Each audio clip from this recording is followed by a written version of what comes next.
The undying wakes. All right, welcome back to the Shanghai Major Qualifiers. It's going to be game 2 of Power of Friendship versus Not Today. Power of Friendship taking a pretty convincing game 1, but Not Today definitely looking to grab themselves a series here. It's all on the line. Both teams want to make it to the Shanghai Major. I'll be your cat Android. I'm joined by Ted. How you doing, kid? I'm doing fantastic right now. The first game was kind of surprising. I figured Not Today might have had a better shot, but Power of Friendship, they just kind of, systematically destroyed them at nearly all phases of the game. And to be perfectly honest, the gyrocopter ban that Not Today have surprises me a little, but the Undying pickup, which is kind of like either a pick ban or they wanted themselves, whatever the case, makes it a little bit more understandable. But Power of Friendship, they've got a huge amount of pressure that they put on, and Ush on that support. I mean, you can't ever discount it. He did a fantastic job. So I'm looking for Not Today, maybe drafting a little tighter, maybe protecting their early game a little bit instead of kind of going all in for a more late game style. Yeah, absolutely. I think the very first ban of the game was Enchantress, and that is not surprising at all. I completely underestimated this hero before I started watching major games, and she has been an absolute monster, most notably IX Mike playing her like a maniac. Do you think that the Enchantress ban was worthy of like absolute first ban of the entire round, or can that wait till second or third pick? I feel like I'm talking out of authority or talking without authority here because I have not seen it played at all. Mostly because I've been asleep during a lot of the games that have happened so far. But uh, just in general, the hero, I don't think it really does deserve it. But that might be coming off of either old meta speaking or whatnot. I mean, she's got a good niche that she fills, which is you can't exactly focus her down with right clicks, but she still is very susceptible to bursts, very susceptible to magic damage, and Dazzle and Dying has got plenty of both of that. So I don't think really you do need to first ban her. You can definitely counter her with picks, or if you really don't want to play against her, you can ban her out in the second phase. But yeah, I don't know if she's that deserving of it. Again, this is talking from little to no experience watching it, so I can't say for certain. But just knowing the hero as it is, I'm not quite sure I agree. Yeah, I mean, I think of the games I've seen, especially at NA Dota, I think she's worthy of a ban, but I would have waited till, third, fourth round ban just to see her as the absolute first hero taken out of the pool. Surprising to me. We are going to see Power of Friendship snap up that Death Prophet. I think she's certainly a strong hero, also one of those high ban rate heroes, but she's going to make it through now. Power of Friendship, they've got an awesome line out to get in, lock down a hero, and just absolutely destroy them. Not Today, going more of that stable build, having the Undying, very survivable, and the Dazzle, the Heal Lord, having the Shallow Grave, Heal Bomb, and the Weave to keep everyone's armor healthy. What did Not Today pick up to really make use of that? Well, I can tell you what they can't pick up. Don't pick Zeus. Or Please don't any pick other Zeus. I've weak seen it too mid, much. because Bane and Spirit Breaker are going to make any mid they pick up live incredibly difficult. And even something like a Dragon Knight, who you can typically pick up as a fairly self-sustaining mid, and we saw him do pretty well against the Death Prophet, still will have massive issues against the Spirit Breaker Bane. In fact, I don't really know who you pick up here, but it's going to be a scary lane in the mid lane. And honestly, I can't put my finger on who you'd want. The Viper ban was very smart, by the way, from Power of Friendship, because he's one of those heroes that if you do get yourself out of position just a little bit, then yeah, they can punish a failed mid gank pretty hard. But for the moment, even though I kind of trashed on the DK pick there, it seems like one of the only ones that would have a viable shot here, aside from mids with some escape, like a Puck or something like that. What was Got that? the win run. It's not bad, but she is easy to bring down with Harass if the Death Prophet wants to just go and constantly spam those, what are they called? Crypt Swarms, but... Yep. Alright, on the side of Not Today, I was going to suggest they partner that Dazzle with a Sven, but they are going to go for a Slardar. I think that's going to be super survivable, amazing initiation there, but... Again, they have a really survivable draft, but not a whole lot of initiation, and their team fight is less than desirable at the moment. Yeah, I don't know if I really like the Sven pickup here. It's a hero that does incredibly well against either squishy units or units that like to get down and dirty and don't really think about the incoming damage that much because his physical output is huge and his physical resistance is huge. So he can kind of turn team fights very well and just play the bully. But against someone like a Spirit Breaker, he just will get kited pretty heavily, and a Bane especially. Even if you do get a BKB, he just hits right through it. And this Abaddon now will. Oh my god. Power of Friendship's lanes cannot lose. There is physically no way that they can lose these lanes, and that's kind of worrying me right now because not today. If they don't, well, the Undying helps. The Slardar Dazzle are two very powerful laners, but the rotation and saving potential of the Power of Friendship is really good. The only thing they need to do now is to draft a little bit of either late game or just something here carry that scales with gold, and then just go around killing everyone with said carry because that's what they can do. And not today.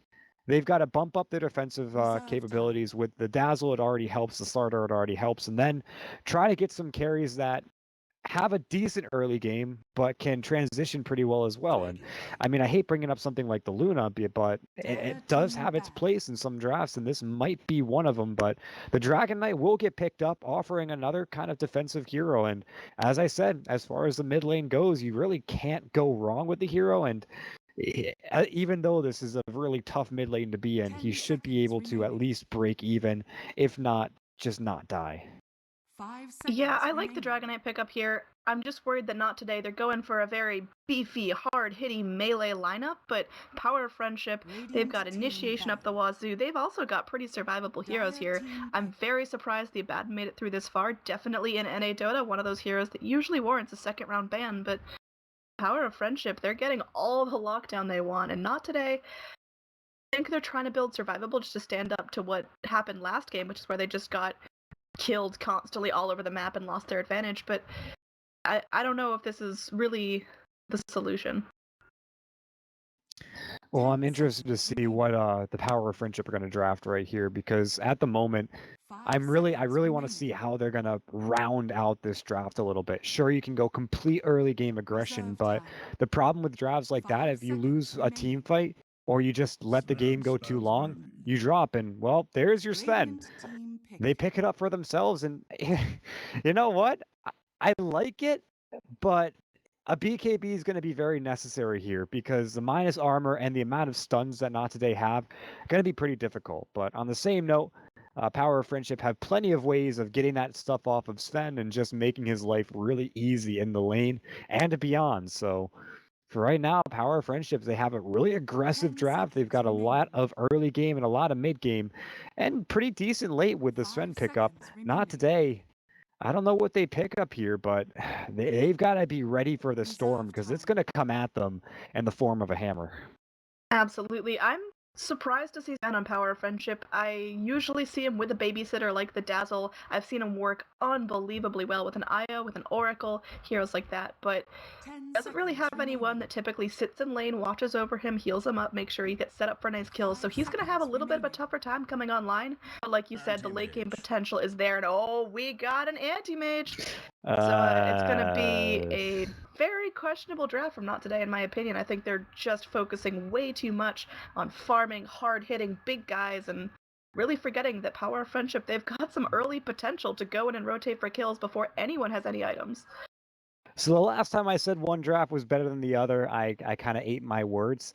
So I won't say that I think Power of Friendship draft is a lot better, and I won't say this Anti-Mage is a bad pick. But I will. I'll go in with that if you want me to take credit. No, this AM's gonna have so much trouble finding farm. He's Honestly, got the Dazzle to babysit him. This is the type of game that the Power of Friendship can end within the first 20 minutes of it. Like, I agree. I think this is very, very greedy, and Ben he has to get online by like the 25-minute mark, or it is just absolute toast for him. Not today. This is just one of the greediest lineups I've seen in a while, and they clearly didn't make it work for them last game. But without further ado, on the dire side, on Power of Friendship, we've got Snaking playing that Sven. Panda is going to be on the Death Prophet here. We've got a Spirit Breaker being played by Ush, very fitting aggressive hero. Here we've got Abaddon being played by MJW, and where's my Bane at? He's gonna be played by Mario here in the bot lane. It's me, Bane. Okay, that was a bad joke. Ben has going to Get be on the out. anti-mage here in the bottom with Jerry following him up, playing the Purple Dazzle. Purple player, Purple Dazzle, it fits. We've got Leo Style, another color that fits, on the Orange Dragon Knight. Okay, red. Sue me. DDX is going to be playing the Slardar, and finally, Goody, better known as Fan of Soya, and he's going to be on that Undying. With no items. He forgot his items. He's just going to get them brought to him on the courier. Oh, yeah. Okay. Yes, he did. I was like, no, he just went full slave mode and bought items for everyone else. But yeah, you're right. Maybe he was just kind of waiting to see. He had to get out very soon, so might as well bring the items in the courier. But in the meantime, it's a pretty decent starting build for him. But Power of Friendship, I'm excited to see how they're going to come out of the gate with this one. If they play it too passively, I'm kind of worried. But judging by the last game, it doesn't seem like they're capable of playing it passive. Yeah, well, one rune's gonna go split, so it's gonna be Death Prophet and Dragonite duking it out here. I think that's gonna be a solid, easy lane for the Dragonite. He just has to stand up to the harass, and he has really, really great push potential. Just a quick question: do we still have the camera bug? Or No, am I good? camera bug is good. I restarted Yes. Dota very briefly, which is fantastic. No more Sweet, reborn so I can troubles. put my camera in circles. Woohoo! You can do whatever you want now. Dota TV, they're all watching me. I'm the big guy here. Alright, top lane, already some harass coming out as MJW playing super aggressive. Ben Haas, you don't got the HP pool for this. Watch out here. Abaddon might be in some trouble here. Ush going in, stuns up Jerry with the charge just to make sure Abaddon gets out fine. And, well, there's not going to be a whole lot of HP here. But down here, we're going to see DX take a heavy harass from Snaking. Snaking, not sure if you should be fighting now. Focus on that farm as Mario got a brain tap in 2 seconds. Not going to want to commit that as it's a bunch of mana, but might be going in onto DDX here. Oh, they could definitely Stormhammer DDX and brain sap him right now. I don't know why they didn't do it. They probably could have straight up killed him. Focusing on farm, but now Goody going in. Wants to make something happen here. Snaking. Oh, we missed it. It was mid. It happened mid. Leo Style. What the hell is Pink Panda doing that far underneath the tier 1 tower? Clearly getting first blood. Wait, he didn't level his stun. He didn't level his stun. What? Oh man, Leo Style. Well, Pink Panda is certainly playing the aggressive game here. Bottom and mid both equally trading damage. Hell, even in top, people are getting low. It's so aggressive. There's going to be kills coming up all over the map here. There's kill potential from both sides. Yeah, I was not expecting that first blood to happen the way it did. But I was expecting it to happen in the mid lane. I just didn't think, it'd be a solo. Yeah, I didn't think Death Prophet could dive tower at minute 1.5. But well, she if you've did. because she's got Spirit Siphon. If you don't level your stun, you're useless against that. That was one of the key points I think we talked about in the last game too. How you can't just run at him because he's got a fantastic 1v1 stun. Still no stun. And now it looks like Leo Style might be dead again. Ush is here. He's invisible. Not going to use the charge here. Not wanting to finish the game, but bottom lane might be where it's at here. Be some aggression coming out. It looks like maybe Mario in some trouble. Goody trying to make something happen. It's not going to work out for now. Just a lot of aggression here. No, Goody, now you're in trouble here. Ush is trying to make it happen. You're half health, kid. You're not as tanky as you think you are. Mario going in is going to take another decay, but there's a bash coming in. Goody going to be the result of all the damage, and now Self-Nightmare on the Bane, trying to keep himself alive. DDX running for his life. This is going to work. Bane get out just fine. Yep, and another 2-0 for Power of Friendship. Very reminiscent of the last game here, but the important thing is that it's not looking great for any of their lanes except maybe the top where, Ben Haas is farming relatively well. He's got top CS, and this should put him on track for a decent Battle Fury if that's what he's going for. But the issue is, if any pressure comes on him in the next 5 or so minutes, he's going to be struggling a little bit. Because right now, Abaddon isn't enough to solo pressure him, but it's at the cost of putting 3 heroes in the bottom lane, which is going to put a huge amount of pressure on DDX and Goody, which we've seen come to fruition already, getting them a kill and becoming just annoying to deal with for Not Today. Yeah, I think annoying is the key play here. Undying constantly low on mana because he just keeps spamming that Decay and Soul Rip, trying to keep him and his buddy healthy. And now it looks like there could be an initiation here, as there's, like, anytime Dire wants to go for a kill, they could secure it most likely. Death Prophet, another kill! God damn, interrupt me for those Okay, I things. probably should have led you, and I thought you were watching that one as well. No, I was watching bottom lane. She Spirit Siphoned and brought him down, and then he finally turned around to stun, which he got, but unfortunately it was a little bit too late. he was very low on HP, and then Ush comes in with the charge, and well, that's the game. Okay, Well, not really the game, but Death Prophet is going to be the first to hit level 6. That's going to be some nice leveling for her. Mario guarding this Illu rune, and down bottom, Goody playing really far forward on a survivable Undying, but he could get surrounded here. Death Prophet rotating in through the jungle, thinking twice. Maybe she's going to go in, maybe not.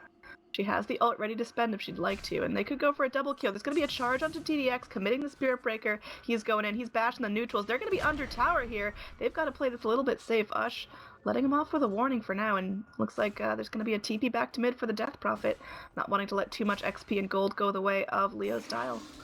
yeah, you let him get 6 and then free hit your tower. That's not good. So he plays it smart. They realize that they're not going to get much off that bottom, and so he just, cuts his losses and makes his way back. And he did level his ult at level 6, which I really like, because now if he gets any sort of free time in this lane, he can just go for that ult and maybe bring the tower down in a short amount of time. But the issue is, I don't think Dragon Knight's leaving this one for a while, so she probably won't get that opening anytime soon. But when it does come, or if it does come, she will be ready. And now bottom lane. Goody in some trouble here, takes a Sven stun to the face. So there's going to be a triple stun up Centaur MVP. But Sven gets the kill here, and DDX once again staying under tower. That Centaur just did not like them at all. It's like, get out of my territory, quit your fighting, just get along. I thought for a short second that Goody was going to die to the shockwave coming out from the Satyr, Tormentor? Yeah. Yeah. Like, he casted it at right before he died, so I thought it was going to happen, but no, they end up pulling the kill, luckily enough, and the creeps will not steal the day just yet, but I'm thinking they're starting to group up. They've got their union formed, and they're ready to riot. Well, absolutely. One thing to point out, Anti-Mage has had pretty much uninterrupted farm. Yep. Ben has having a much better start than last game. Still playing a greedy hero, but he's top of the last hit chart by a good amount, more than 10 actually. And his Battle Fury timing is going to be ridiculous if he keeps up with this pace. Yep, and an interesting smoke from Goody. I mean, looks like he wants to try to fight here, but looks like he's going to be on more of the reactive side, as Levo style might see a gank coming into him very soon. Looks like he might try to bait because he's got friends coming from behind, but I don't know. It's a 3v2. We'll see. Tombstone is up, and now Pink Panda taking some damage here. Leo Style wants to make it happen. He's going to get Nightmare, but there's a charge in onto Goody, and now looks like Death Prophet sucking off the Dragon Knight, and Ush taking some damage here from the Dazzle. Goody wants to go, and he wants to make this house zombies all over the place. Ush in some trouble, and one final Breathe Fire will secure a kill, so it's going to be Spirit Breaker going down, and most likely some heavy damage here on this Tier 1 tower mid. Yeah, I mean, that was kind of a weird fight because only one person seemed to die, but it's still, I mean, you've got a Dragon Knight up for not today, and they get themselves a kill on the board, so they're no longer that big old goose egg. This is also creating ample space for Benhaz, who, again, is pretty much out-farming everyone on the map. His CS is ahead by just under 20 extra last hits, so he's doing fantastic, and the amount of ganks that they have coming up to him, well, that's around about 0, so even though Ush is here, Benhaz is not caring at all. He's just right-clicking down some creeps. He's farming under tower. He has no respect right here. More power of friendship, and now looks like he's going to blink back as the TP rotation comes in. That guy is getting somewhat close to a Battle Fury at 7 minutes in. Yep, this is good timing for him. I mean, the Tread's Ring of Health at about 7 minutes or 8 minutes now is really good. The extra HP or the extra gold he's got is going to help him out. The Battle Fury should be coming fairly soon. I can see that coming at about the 14-minute mark if he doesn't die and keeps up this farming speed that he's got going on. And the beautiful thing about AM right now is that he can also rotate to a different lane, farm it up, rotate into the jungle, farm that up, the Ring of Health, and the Poor Man's Shield gives him so many opportunities to do whatever the hell he wants. Yeah, I mean, he's doing the rotations, which I like a lot, although I think he was getting some solid free farm here, and now has to contest with a tri-lane that, like you've mentioned before, has just been bullying here on the Slardar, and well, I don't know, it looks like Pink Panda's got an ult to spend. Are they going to try to commit for a tier 1 tower? But mid lane, we're going to see a stun onto Ush. Tombstone coming up. They're spending it all here. Ush going to be going down to the Dragon Knight, and now this could be a secured tier 1 mid tower. Looks like Dire's trying to trade down bottom, commits the Exorcism. There's a Fortify on both sides. Both going to be spent at the moment, but I mean, you don't want to lose your mid tower along with your Spirit Breaker. I think this is going to be an overall good trade for Not Today, but this bottom tower is pretty crucial as it does open up the entire jungle for the Dire team now. Yeah, and that'll put a little bit of pressure onto Ben Has. It's not like actually he's gonna go Vlads before he goes Battle Fury. I mean, he's got all the see time the in the reasoning. world. What? He's got all the time in the world right now. That Yeah, Battle Fury exactly. timing is still going to be good even after he goes Vlad's, which is saying an unbelievable amount in terms of net worth. He is just behind the Death Prophet, who has 2 kills to her name, so just showing how much that farm has really impacted him. Yeah, it might actually not be a full Vlads. He might just be going that for extra regen, as he saw that there was a stack and he wanted to take it before. Because again, the Dire just lost, or the Radiant just lost a huge chunk of their jungle. They could probably go in and clear stacks if they really wanted to. So AM's got to be sure not to leave anything for them to swing ahead with, and so carefully chooses his battles, chooses his items accordingly, and it looks like it's going to work out for him. I don't think that's going to delay his Battle Fury very much longer. Still probably about 15 or 16 minutes, which is still hold very that good thought. timing. It's Jerry. Oh, charge canceled as they see the Dragon Knight rotating in. A little bit scared to initiate, and they're not ready to take on Leo style.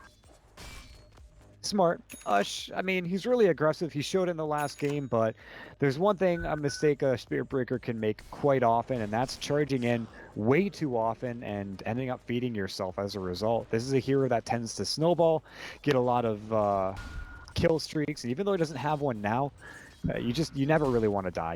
You can't free feed. It's like delivery. You just don't want to be that delivery man giving them free food.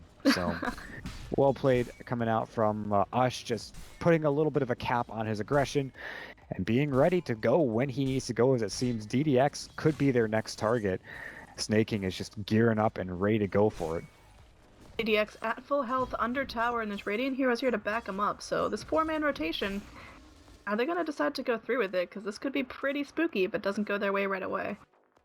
Yep. Meanwhile, MJW will just farm out on the bottom lane, so it's not like they're losing a whole lot out of this 4-man rotation. They're still getting farm, and they take a nice stack, too. Only issue, again, is you got to be careful of the anti-mage. He's still farming over in his own jungle and getting a decent sum of gold again out of it. He's got close to 90, he'll have 90 last hits at 11.5 minutes. That is well above the curve that you want to be at for an anti-mage, so still, mad props to him. Alright, here we're going to see some heavy initiation. There's a Fortify up onto the top tower. I think that's going to end up going down, although Death Prophet, she's staying a little bit farther back, and this is going to be, yeah, that's going to be a tier 1 tower going down for the Dire. That's going to be fantastic for them, as they now only have the mid to take down, and they've taken down the entire set of tier 1s. Yep.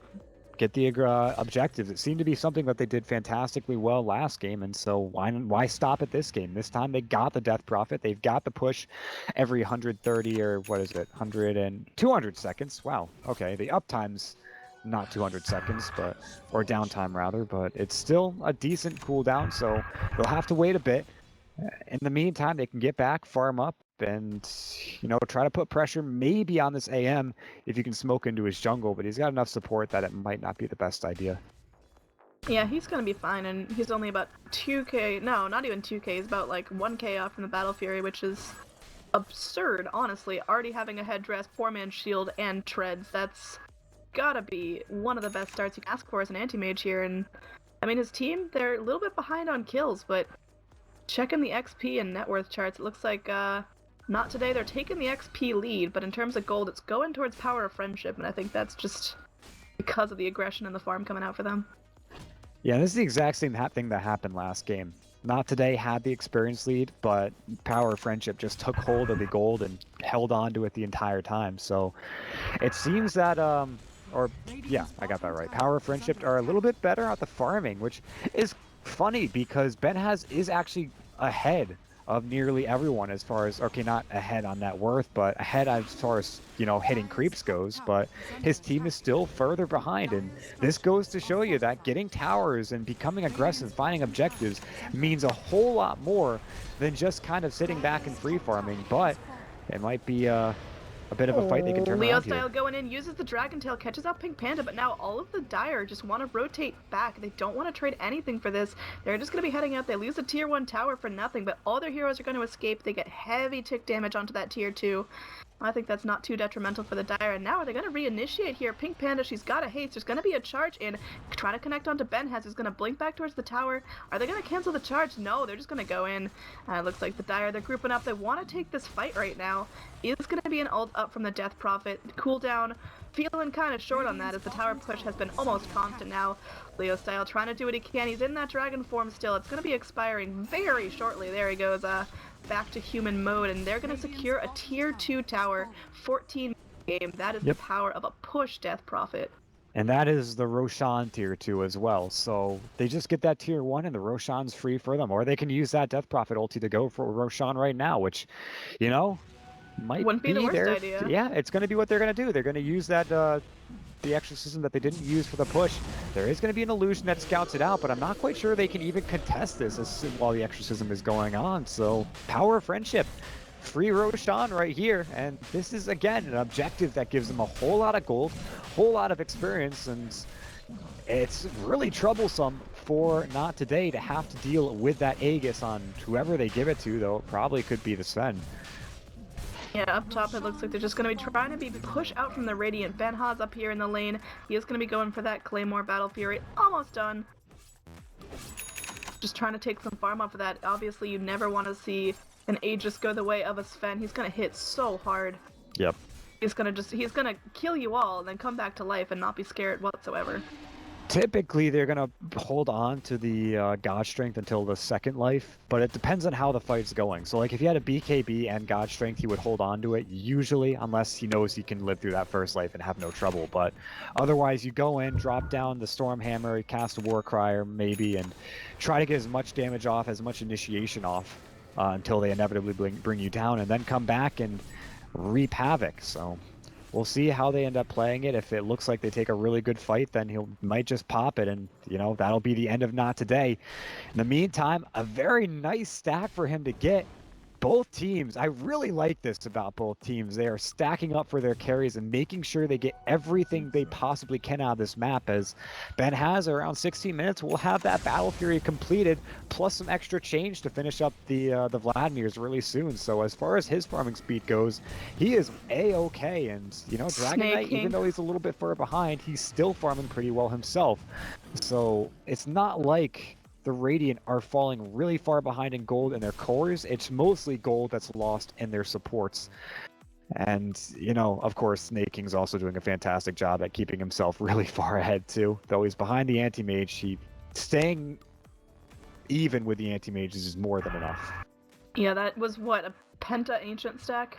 Either way, he took it no problem with his ultimate. He's now got a Helm of the Dominator, Blink Dagger, and an Aegis. He's ready to go. He's looking for blood. His ult is on cooldown for a little bit. There's going to be a charge in. Ush trying to connect here onto Goody. I think this is going to be it for that Undying. No ultimate leveled on this guy. Goody, there's not a whole lot you can do. Bashed up, taken down, and looks like Mario wants the kill. There's going to be a brain sap up. Come on, Goody, you could... Oh, there's no way he's getting out of this. That's baloney now. And looks like Snake King, the final hit, gonna be taking him out. Charge not even needed here as Ben picks himself up another kill. But in the mid lane, there's gonna be initiation here as the ultimate is cast. DDX getting very, very low. Can he make it out? Looks like Vladar is alive so far. MJW ticking low. No ultimate to be found on him.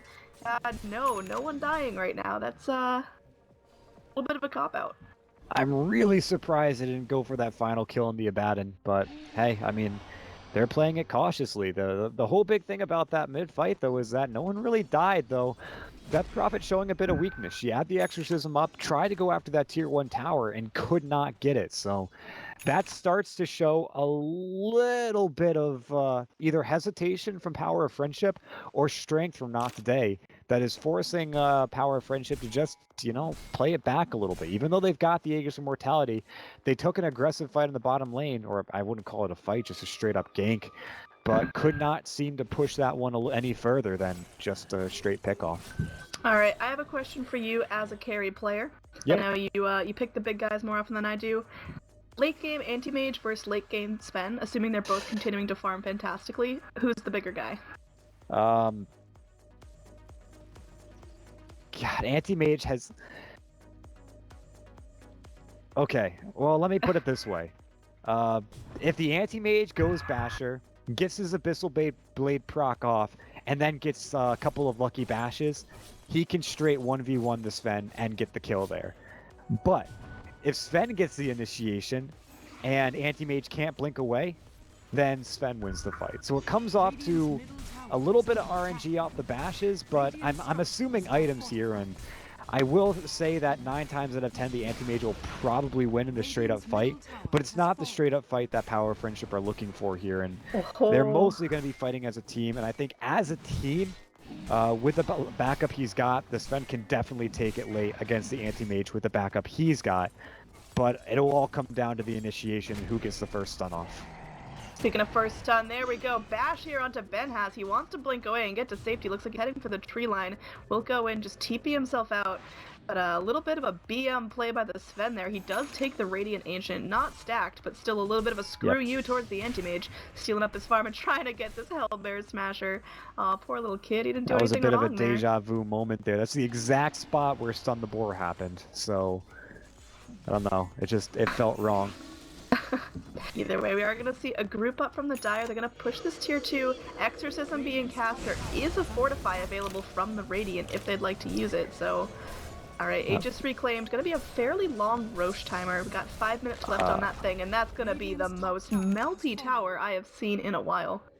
I'm really surprised it didn't glyph that one. I mean, Exorcism is gonna be down for at least 2 minutes, and glyph cooldown's 5, so yeah, maybe that's where the rationale comes from. Typically you don't glyph a tier 2 tower, but they may have been able to not only glyph it, but take a huge fight, judging by the fact that Death Prophet uses a lot of mana to cast that Exorcism. Benhaz might be able to go in, but his rationale, I guess, would be more along the lines that he doesn't want to do anything without his Manta style, which will give him a lot more power in fights, so... Looks like we'll just wait for that to come out. They'll let towers fall, let objectives go the way of Power of Friendship, as long as they keep anti-mage's items on point and getting him in a timely fashion, they should be fine. Sven's got a shiny new BKB to show off for this next engage, but can we talk about how boring this game has been just in terms of kills? We've got 7 kills at 21 minutes. There's been a lot of cool engages, but really not a whole lot happening. We haven't seen any funky team wipes or huge turnarounds. It's just kind of been everyone goes in, slops out their spells, and then backs off perfectly healthy, so... I think overall this will favor Not Today quite a bit, because once again, the anti-mage, there's going to be a window of time between the 30 to 45 minute mark where the anti-mage is going to be absolutely unstoppable. And yes, even though I do think Power of Friendship's lineup will be able to take this one a little bit later, it just comes down to how fast that window gets here for the anti-mage and how hard it hits in conjunction with the DK's window. So if they can weather that storm, great. But if they don't properly set up for it, I think they can roll through Power of Friendship just because Power of Friendship are not putting on nearly enough pressure for the early game aspect of their draft. And now that we're rapidly approaching the hard mid game, it's going to be a little bit of trouble for them.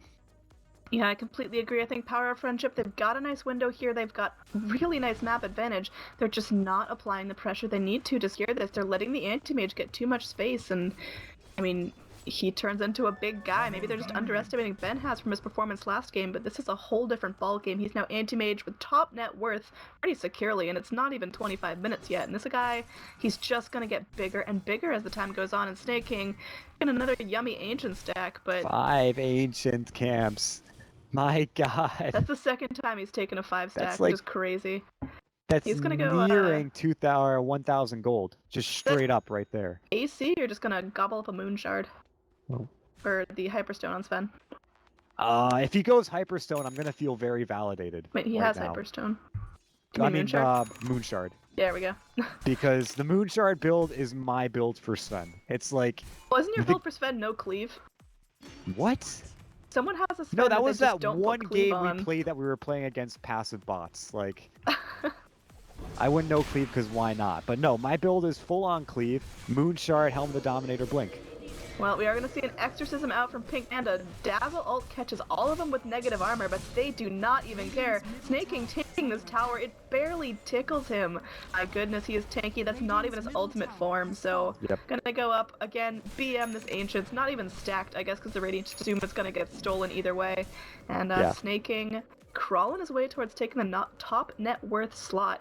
I mean, Dire just don't want to give any room to the Radiant to farm, and I think that's the right call. They need to go into their jungle, take all the camps, let Ush continue pushing this bottom lane. He's doing pretty well for himself. Talked about his Midas yet? No, we have not, but it's really old, not old school, but you know what I Hold mean. that thought as Leo style gonna be going in, stunning up MJW. This Abaddon gonna be popping that ult. There's gonna be an archer onto Ben's Hot. Fiend script being committed as well. Dazzle up being used, trying to keep everyone healthy here. MJW taking another step of face. He's not so lucky to survive this time. There's also gonna be a kill on the Bane, so far, not today, having a huge advantage in this fight. Leo style going in, gonna be taking the farm, and now it looks like, oh, Ben Ha's finally getting some sweet revenge, taking an ancient stack from the Dire. That's gonna feel so nice for him. It's the window, Ann. It's the window, and it's starting to open. Oh, look at that net worth graph. Or sorry, look at the E-graph. That is at 0 right now at 25 minutes in the game. That is so confusing. But here on the bottom lane, Ush trying to get out, takes the mana void right to the face, and that's a quick kill. Ben Ha's second kill of the game. He's 2-0-0, so slow start in terms of blood for this guy, but now it's a flowing. Snake King versus Leo style. Who's gonna come out on this one? They both stalemate out because neither will go on the other. You don't win that one if you're either one, because it just comes down to who rotates, and then it's a messy fight. You don't really know what's going on. Like, pros will not take fights unless they can adequately figure out if they can win or lose it. Like, if you take a fight like that, it's just all up in the air. So be the big engage here. We're gonna see Abaddon go in. Sven pops the ult, goes into the pit, stuns up Leo style. Now this is gonna be a Dazzle keeping the Radiant healthy. Tombstone's out. Dire gotta be a little bit careful here, and now it looks like Abaddon ult is being popped already, and Roche is gonna clear out, trying to cleave off some of these zombies following him around. Your cleave doesn't affect zombies, so he can only go one at a time. Back off some of the zombies. Either way, now there's gonna be some serious tension. Both teams want this for Roshan. Looks like they might just be waiting for the tombstone to expire. Charge gonna be connecting, goes in. Oh man, Ben Haas get out alive here, turning it onto Ush. Gonna be going in, dishing out some serious damage, but now Snake King going in with the stun. Ben Haas got no blink. He's silenced up, taking a negative earn charge, trying to blink away. This isn't over yet. There's gonna be a Yule's up, getting the anti-mage up in the air. He's trying to blink, but he's charged. They gotta charge. Not gonna get away here, but Manta, trying to do everything he can, but Death Prophet getting the kill, and now Goody not so lucky. He's ultimated up, but that's not gonna save him. So much damage being put up by the Death Prophet. Bane securing a kill onto Jerry. This is not going not to die, and now like Power of Friendship gonna get a free Roshan as well. Man, a Power of Friendship saw them taking Roche, and guess what they said? Maybe no mercy here, as DDX gonna get charged up. Nice crush, just stopping Ush in his tracks and blinking away. But that might be distraction maneuver, as Roche is already down to a third health. Snake King, that Aegis is gonna taste real sweet. He's got an open slot, and ready to secure that second Aegis of the game. Alright, now I can make my corny joke. Power of Friendship, they saw them try to take Roche. What did they say? Not today. Oh! I can't swear on stream, making me want. Oh man, no, I mean, there were lots of things that I kind of saw in that fight, but the main one being that the Power Friend, or the Not Today, they never really knew if they wanted to fight that one or not. And then when they were chasing the anti-mage down around here, anti-mage blinked forward and not really caring that his team probably couldn't save him if he did so. If he had blinked into the trees, there was no way for them to get him, as they didn't have the charge on him at all. So he could have blinked into the trees, maybe TP'd out, or just kept blinking through the trees and gotten out alive. But he instead goes for the greedier play, blinks to his team, thinking maybe we fight, if that was what he was thinking, and they pay for it dearly, as it looks like MJW could be dead again in the mid lane. He still has his ultimate available, but they've got plenty of ways to deal with it. Just cast it immediately. And now it looks like it's going to be a tombstone up from the Radiant. They're not taking any of this baloney. MJW, his ult's already down. He popped it very prematurely. Going in, has the Aphotic Shield. That's down, and he's just going to be going down again. Abaddon, first to fall on the side of Power of Friendship. Now there's going to be a Sven stun here, connecting onto DDX. Dire, they want to back out. They don't want to risk anything here. They lose their Abaddon, and they're just going to let Radiant get this tower for free. There is going to be a glyph on the side of the Dire, but they don't want to use it yet. Again, not glyphing tier 2s, preparing for that high ground push within 5 minutes, and I think that's the smart play here. Yeah, and their window, it's still opening, so they can still lose fights, as evidenced by what happened around the Roche pit, but it's starting to look a lot scarier as time goes on. Once again, Ben Haas getting his items out in a very timely fashion. He got his Manta at a really good time, so that means he can just straight farm, send the illusions to push, or just wait for the silence and Manta it off. It doesn't really make a difference how you decide to use it. It's more they can't kill you, and you out farm them massively. So He's just got to keep doing what he's doing, get that Abyssal Blade out if that's what he's going for next. Typically, 9 times out of 10, that will be what Anti-Mages build after this, but... and then just keep on fighting. Pink Panda's going to cast the Exorcism for the tier 3, but this is a very tough tower to go for. Still have Aegis and Snaking, though, so it might be troublesome for Not Today, but I do think they can definitely take this fight. They got to be very careful about their initiation path here, though.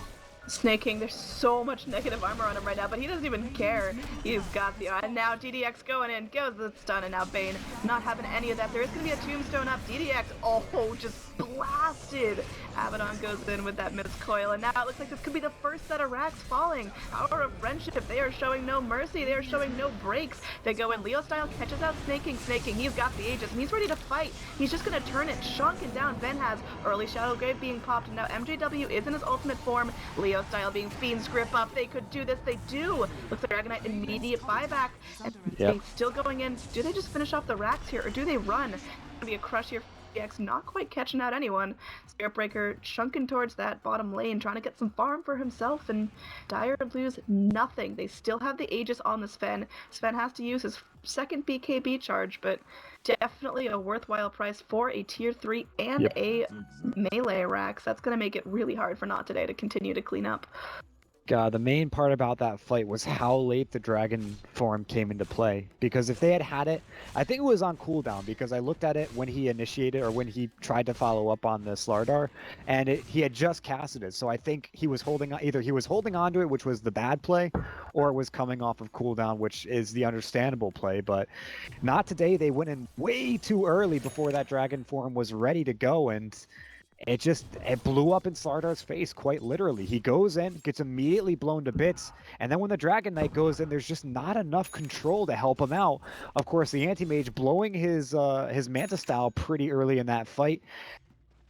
It may have been better for him to just go in onto someone like Mario, who is a little isolated, drop the Manta, burn him down, and then clean him up so that the Fiend's Grip wasn't going to affect the Dragon Knight that much, but just felt like so many mistakes coming out from Not Today, and now they're going to be paying for it with 2 sets of racks, not just 1.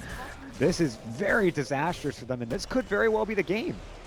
DDX going in, catches a double crush now, but that's going to be melee racks down. They're working on the range. They're going to get it easy and secure.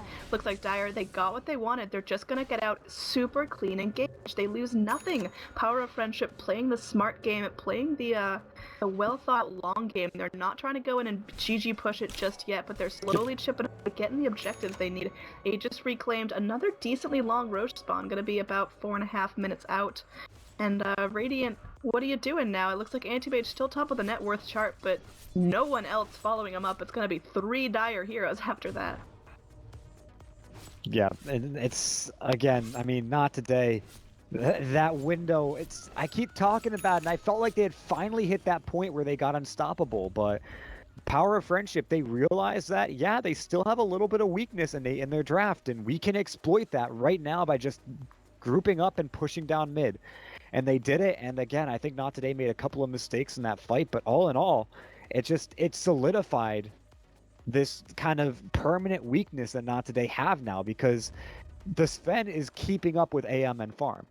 That's something you never want to have happen. Sven does not have the mobility that Anti-Mage has. The Blink mediates it a little bit, but it creates an impossible scenario where the Anti-Mage, you can't really man fight with the equal amounts of gold to any real other hard carry in the game.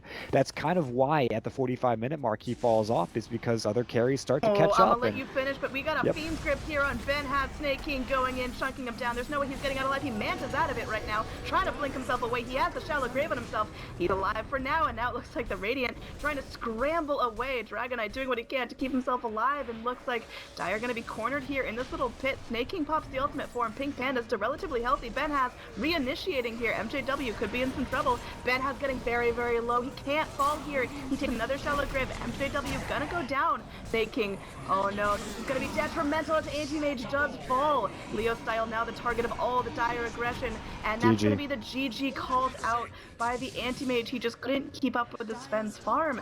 It's like Power of Friendship. They worked together and made it happen. They take this series 2-0. Not Today, not getting a single game off of them, and that has been the last game of the general American Shanghai major qualifier. Yeah, I find it funny what you said, like, Anti-Mage couldn't keep up with the farm. That's such a sad statement for a hero because he was actually ahead in farm throughout that entire game. Okay, bar some early game times when the Death Prop and the Sven were slightly ahead of him, but he never really fell behind after that point. But the innate flaw in the hero, which we talked about before that last fight broke out, was that an equal farm Anti-Mage is a losing Anti-Mage. You have to be one major item ahead of the enemy or you're just gonna be food, and he couldn't stand up to it. I don't agree with the butterfly pickup at all. I do think the Basher may have been a little bit better to just go in on supports and bring him down, but in the end, I mean, not today. They played with a lot of heart and soul, and you can tell by the fact that none of them really just did poorly. It was just the games went so slow, and even though they farmed their hearts out, Power of Friendship muscled them down 9 times out of 10 and just had really aggressive, really push-heavy drafts that I won't say outplayed, but outfought them every single fight. Yeah, well, that's going to be it for the series. Thank you so much for joining me. We're going to be back on together tonight. That's been Ted at TedCasts on Twitter if you want to check him out. I'm Annie, aka Android. If you want to check me out on Twitter, it's at ANNEEDROID. I'll be casting later tonight, so if you go ahead and hit follow, I'll tweet out when I go live. And I am casting on behalf of Moonduck. If you like what you hear, go spam Moonduck on Twitter and let them know to keep me around. And thanks again for PGL for sponsoring this cast. It's been a lot of fun, and I hope you'll tune in later for some SEA Dota. I'll be following Mineski and Mineski X. See you guys later.